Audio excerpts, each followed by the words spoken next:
Want to invest in real estate but don't have thousands to buy a property? Imagine owning a slice of skyscrapers, shopping malls, and apartment complexes without ever stepping foot inside. In this video, I'll show you how REITs, or real estate investment trusts, can help you grow your wealth and earn passive income, even if you're starting with just a few dollars. Let's dive into how you can profit from real estate the smart and easy way. I'll explain what REITs are, how they work, and the pros and cons with real-life examples to keep it fun and simple. Stick around until the end to discover how REITs can work for you. Don't forget to like, subscribe, and hit the notification bell so you never miss out. Chapter 1. What is a real estate investment trust REIT? Okay, so what exactly is a REIT?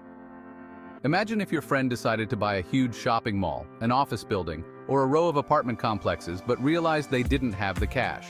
Instead of giving up, they go to a bunch of their friends, that's you, and ask them to chip in. In exchange, they offer each of you a share in the income that the properties generate, like rent from tenants or revenue from businesses in the mall.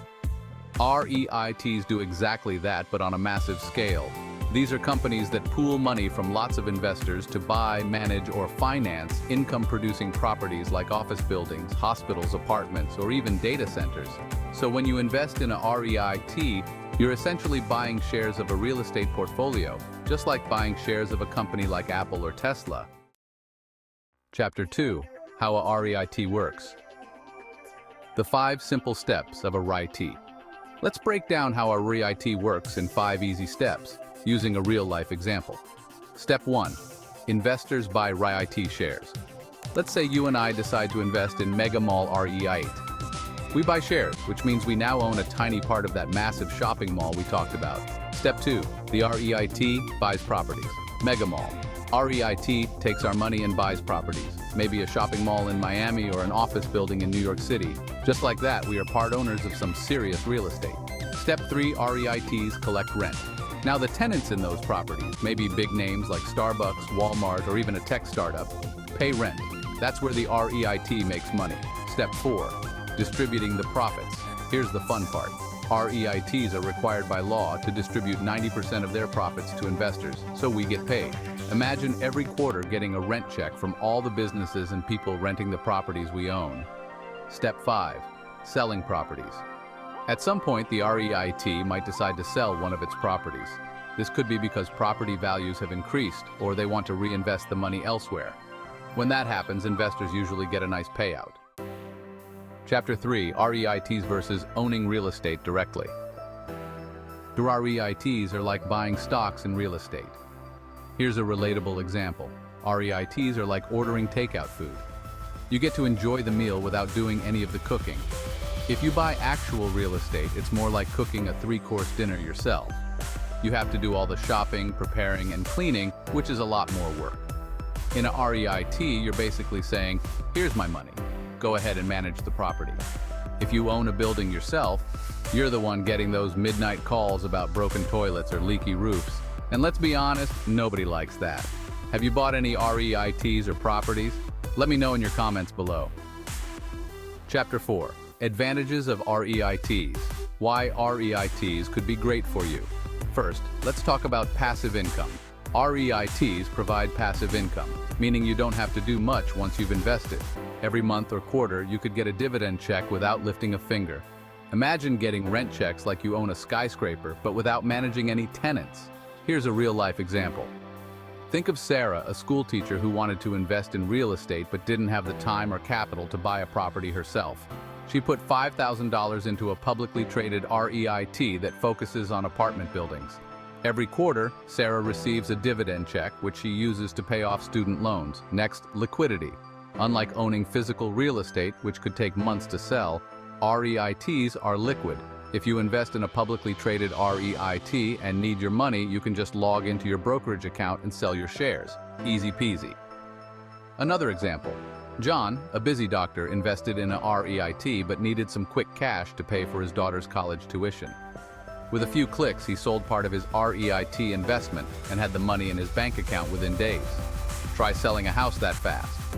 Finally, diversification. REITs allow you to diversify your investments. Instead of putting all your eggs into one basket like a single house or condo, you can own a slice of many properties across different locations and sectors. For instance, Amy owns shares in a REIT that includes office spaces in Los Angeles, apartment complexes in Florida, and even a warehouse in Texas. So even if one property underperforms, the others can still bring in steady income. Do you think REITs will work for you? Type your comments below. Chapter 5. Disadvantages of REITs.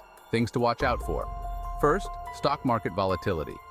Because public REITs are traded like stocks, their prices can go up or down with the stock market.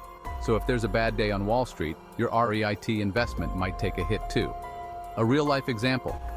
During the pandemic, REITs that focused on office buildings saw their values drop as many companies moved to remote work.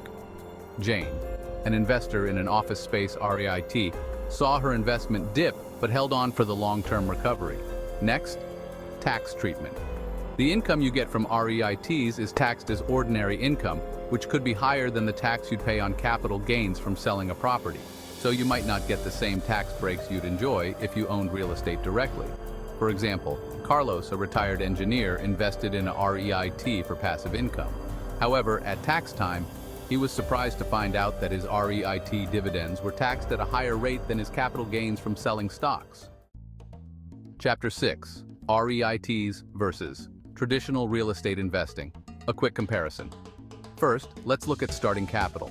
REITs let you invest with as little as $500 or $1,000, whereas buying a rental property often requires a 20% down payment. For example, if you want to buy a $300,000 rental house, you'll need at least $60,000 up front. With REITs, you can start with much less. Here's a real-life example. Mark, a college student, wanted to invest in real estate but only had $2,000. Instead of saving for years, he invested in a REIT focused on residential properties. His $2,000 earned him passive income while he continued studying. Next, no property management hassles.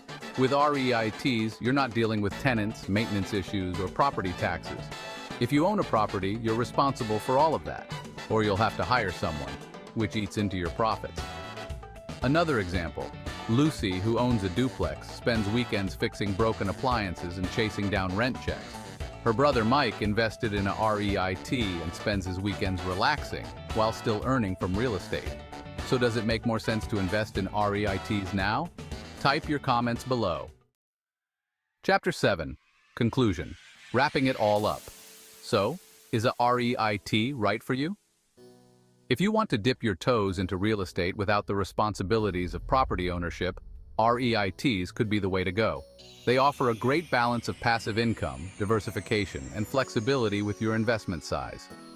However, you should also be aware of the risks like stock market volatility and the tax treatment of dividends. Whether you're looking to become the next real estate mogul or just want a slice of the pie, REITs provide a unique and accessible way to get involved in the world of real estate. Thanks for watching. If you found this helpful, make sure to like, subscribe, and hit the notification button for more beginner-friendly finance and investing tips.